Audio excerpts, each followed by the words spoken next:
and we're moving into our final conversation for this morning. This one is so important. We're kickstarting our Christmas programming, which means we'll give you all the tips and tricks for Christmas and getting ourselves ready. And this is really the most important place to start. We're talking about budgeting for Christmas, and not just a regular Christmas, but a Christmas in a pandemic. And here to give us proper guidance in how to manage your money during this time, we are joined by the Internal Auditor for St. John's Credit Union, Neil Wade. Good morning. Good morning, Marlene. Season greetings. All right, season greetings to you too. And we were kind of chatting about it a little bit, and I think this was a great place to start. This is definitely not like any other Christmas that we've had before, and it's important that we adjust ourselves to that mindset. Do you want to explain that more? I think that is a fundamental issue, that we have to understand that this is not a normal Christmas. As we're saying and as we're hearing, we're living a new norm now. Mm-hmm. And with that same mindset, we have to approach everything, and likewise, we have to approach that same mindset for Christmas. I mean, yes, it's a time for giving, it's a time for sharing, it's a time for celebrating, it's a time for enjoying life and all those festive, items. But at the same time, we got to be responsible where our financing is concerned. Okay. And that's I have faith that people are going to make adjustments, even though right now it seems hard. We managed through September without our September celebrations. We managed through Garifuna Settlement Day without that celebration. And so Christmas will take place, but it will be different. Now, Neil, I know you know that this is a very tough time for people when it comes to finances. If they're not unemployed, they're facing cuts in salaries. And I think that's across the board in this country. What's the best place to start when you're looking at all that you want to do or used to do for Christmas? Well, that's the first thing, and accepting that it's a different landscape where our financing is concerned, especially for people who are unemployed at the moment. I mean, I can't imagine being unemployed, especially during a time like this, and you have a family to tend to, you have your children, So where the finances is concerned is very critical. But regardless of the situation, like you mentioned, we will be able to pass through September celebrations, October long weekend, the 19th settlement day, and as the lifetime goes on, right? So as the human spirit is, we have to persevere, right? Mm-hmm. So for Christmas, the same approach. With the pandemic mindset, our thing is you have to incorporate the 3 R's, recycle, reduce, and reuse. So I'm sure you have families who have Christmas decorations from previous years. You haul out your old Christmas curtains. You go to the old Christmas decorations. I had a coworker who was at a day at work. We had some more decorations. He was recycling them, reusing them.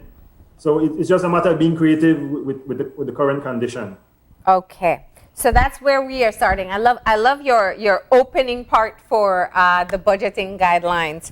We're not talking environmental here, but we're talking Christmas in a pandemic. And you're saying recycle, reduce, and reuse. And you see how funny it is that everything transcends and can relate into something else. Yeah. Like they always say with the world, everything is interconnected. And the pandemic has shown that the world is interconnected, because this disease started way across another side of the world. And it came and it affected our side of the world, where it's affecting the whole entire world, right? So the point is that everything is interconnected. And like I said, in terms of climate and the environment, we use those same principles, the 3 R's, right? And so now, you have that as your foundation, whereby you understand the mindset, you understand that you have to approach your spending very differently for this Christmas, right? Yeah. So again, this is where one of the next guidelines we had in place was to understand the true meaning of Christmas. And likewise with the pandemic, you have to understand the true meaning of life, because we have to have an attitude of gratitude. We have to reflect on our family and friends, and we have to be thankful for having life, having health, and having strength, So that's the mindset change that you want to start with. So, and they're great ideas as to how you can recycle. You can use I know some people like to get new decorations each year. This is the perfect year to reuse or mix up the ones from the past 3 years and do something different. Yeah, definitely, and likewise, you could recycle with your family members. Oh, I yeah. mean, a lot of families, especially with my wife and my in-laws and my mother-in-law, they enjoy Christmas. They look forward to Christmas. Yeah. So everybody would always have their own team in terms of color team. So everybody is. I wouldn't want to say it's a competition, right? But it's they look forward to it and they go all out for it. So Yeah. with that same mindset, you can say, Mom, let me check out Christmas decorations. Or sister, let me see what you have. And among each other and among family, you can go and just recycle stuff and exchange stuff and be creative with it and mix and match, as you say. Nice. Yeah, I love that idea. You could swap with friends or family, so they'll have something different for the year. And especially if you love their stuff from the year before, you could just swap it for the houses. That's a great idea. And in addition to building your perspective from gratitude, looking at thankful for life, if you still have work, that you have your family and your loved ones, you're also talking about taking stock of what you do have financially. So what are some of the things that you want to sit down and assess as to what you have for the season? Well, that's the now that we're getting into the actual nitty-gritty of it and looking at the actual money, now you need to see all your sources of your financing, right? For those who are on full salary, partial salary, look to see what you're getting.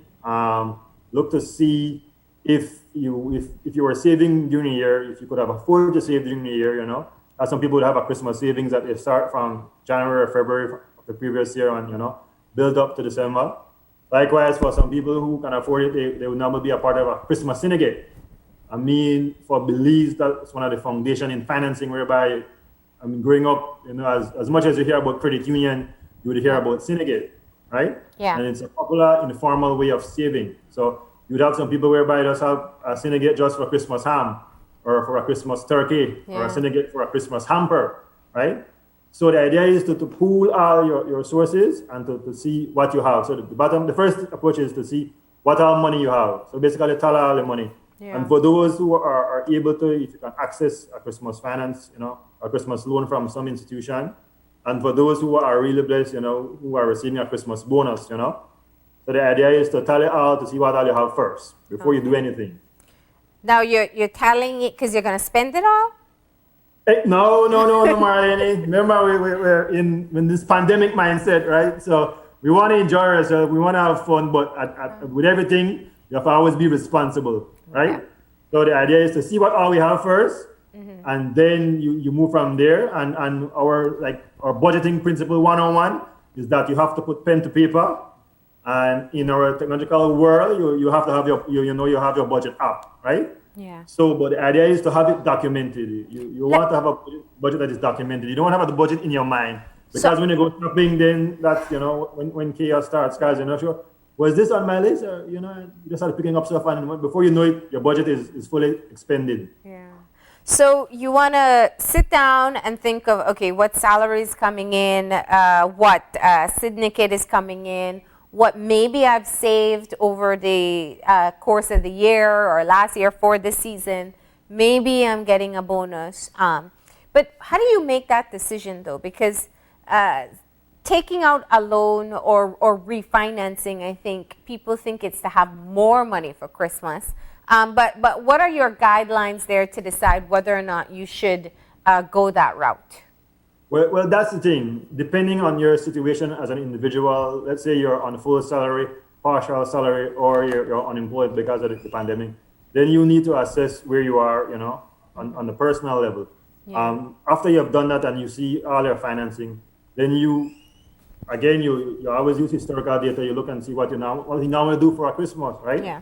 So normally then we advise guys, Belize our next popular thing is MAGA season in January. Oh, so yes. as a credit union, we always try to be responsible and to advise our members to try to avoid the MAGA season, right? You don't want to be broke from January, so you don't want to have too much fun in December, right? Yeah.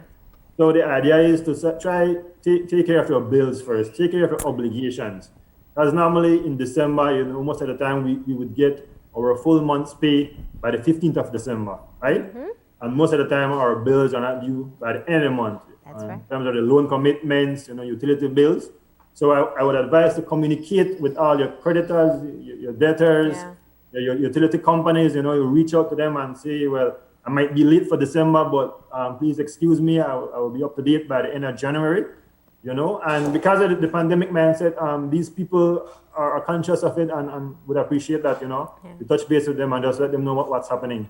And that's the afterthought that a lot of people forget, that we all forget, that, whatever, maybe you max out everything that you earn before Christmas, and then end of the month, you can't figure out where to get the money from to cover your regular expenses. And then we are in January facing the grips of MAGA season as a result.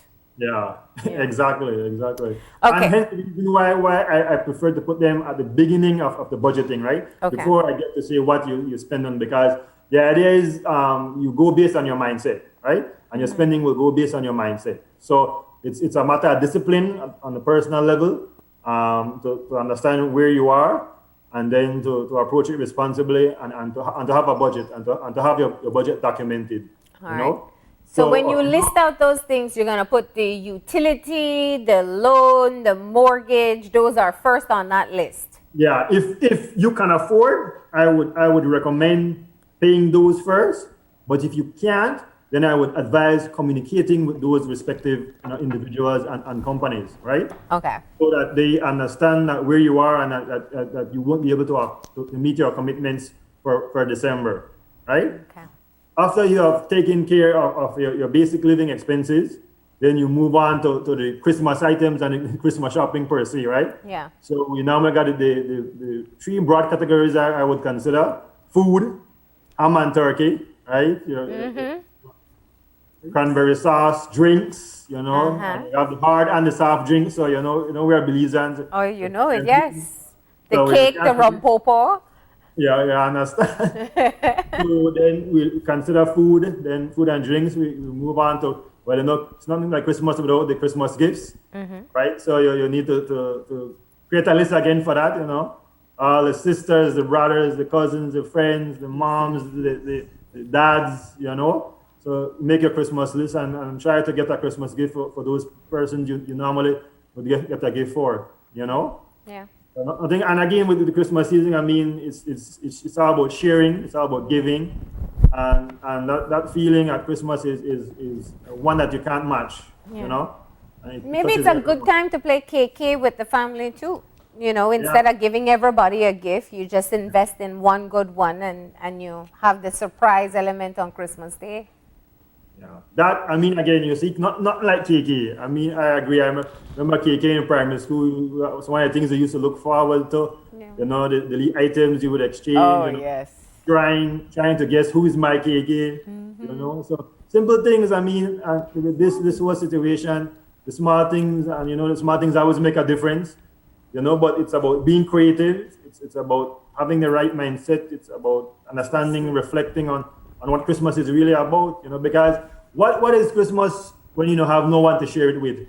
And I could understand, I mean, why the Grinch was always miserable all these years. He was by himself. No wonder he didn't enjoy Christmas. You understand? Yeah.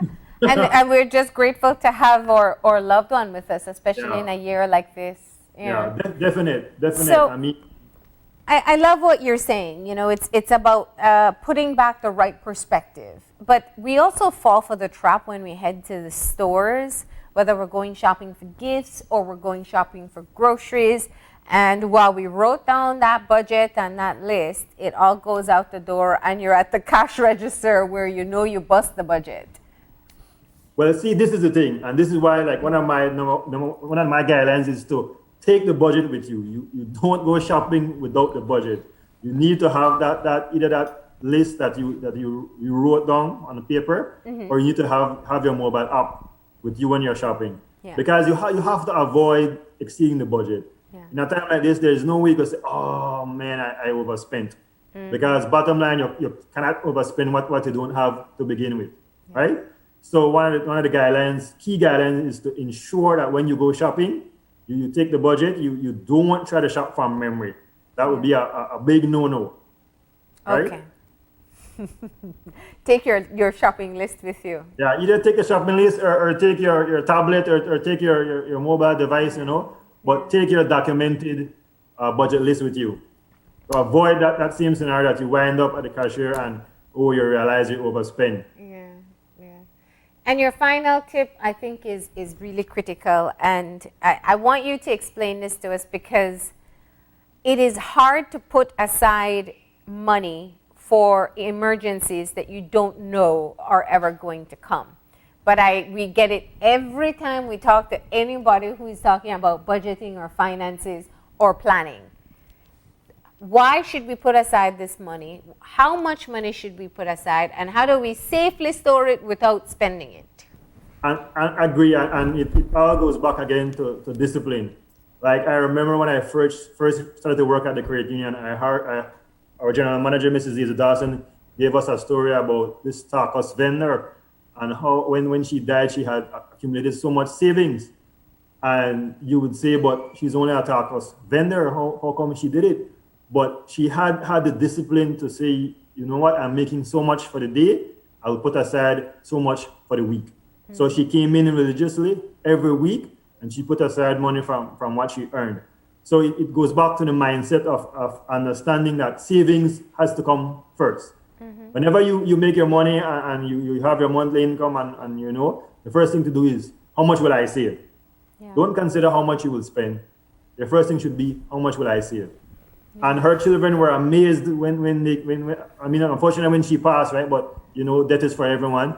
But when she passed, her children were amazed to see how much money she had saved over the years. Mm-hmm.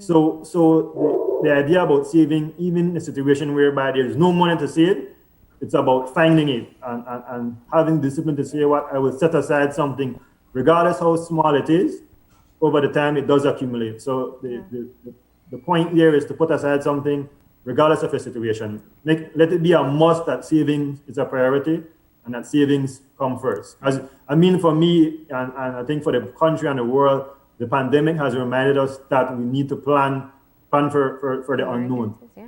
Well, I've thought of that a lot. I think, if financial planning usually tells you to put aside 6 months of a salary or 3 months if you can, that agreed. If you lose your job, you have some recovery time. And we saw people just losing employment instantaneously in March. Some are still unemployed.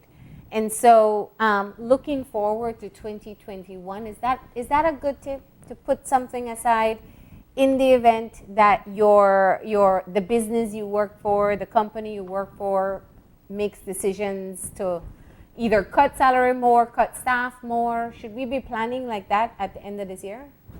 I think definitely. For those who have not been affected by the pandemic, all blessings to them and respect to them. But for those who have been, I think it's a very valuable life lesson to ensure that you plan for the unknown. Like you say, unemployment is not a nice situation, especially when you have responsibilities. You have a family to feed and look after. So the idea of savings has to come from an early age, and that's one of the responsibilities of a credit union, to advocate for financial literacy. And this is why we try to partner with the schools at the primary school level, at the preschool level, to enforce and to enrich the idea of saving at an early age. Because I agree, for those who were not planning for it this year, and I think a lot of people were not, no one saw this coming, right? But it goes back to the fundamental issue my mom used to talk about, my grandmom used to talk about. Miss Jane from your church used to talk about, you have to save for the rainy day. Yep. Because you don't know when the rainy day come and in what form, right? Yeah. And this one was a Category 5 hurricane, not just rain. Yeah. Unfortunately, very unfortunate. Yeah.